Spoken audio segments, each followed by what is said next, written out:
पण गऱ्यांनो, नियतीचा खेळ बघा. खरंच आज माझा हा प्रवास इथंच थांबतोय. मी नेहमी म्हणायचो राजकारण आपल्या जागी आहे, पण काम महत्वाचं. लोकांनी मला कामाचा माणूस म्हटलं, तीच माझ्या आयुष्याची सर्वात मोठी कमाई होती. आज निरोप घेताना मन खूप जड आहे, पण एक समाधान आहे की शेवटच्या श्वासापर्यंत मी तुमच्यासाठीच धावत होतो. मी तुम्हाला शब्द दिला होता, जोपर्यंत माझे हातपाय चालतात तोपर्यंत तुमचं भलं करण्यासाठी मी झटत राहील. नियती बघा कशी असते.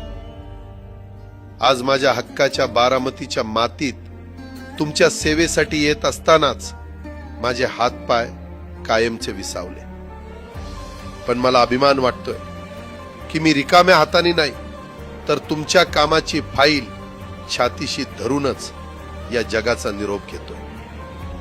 शेवटच्या क्षणीही माझ्या डोळ्यासमोर फक्त तुमचा चेहरा होता. माझा स्वभाव थोडा रोखठोक होता. कधी कुणावर ओरडलो असेल, कुणाचं मन दुखावलं असेल, पण माझ्या त्या रागामागे फक्त एकच तरफड होती की माझ्या सामान्य माणसाचं काम झालं पाहिजे.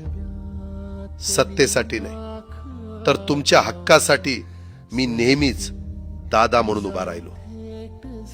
आता मी निरोप घेतोय, पण महाराष्ट्र थांबता कामा नये. माझी जबाबदारी आता मी तुमच्यावर सोपवतोय. राजकारण करा, पण विकासाची गती थांबू देऊ नका. जाता जाता माझ्या शैलीत डोळे पुसून शेवटचं सांगतो, आता रडत बसू नका. उठा आणि कामाला लागा. माझा महाराष्ट्र आपल्याला अजून खूप पुढे न्यायचा आहे. तुमचाच कामाचा माणूस अजितदादा पवार. सुटले धागे उरले मागे उसासे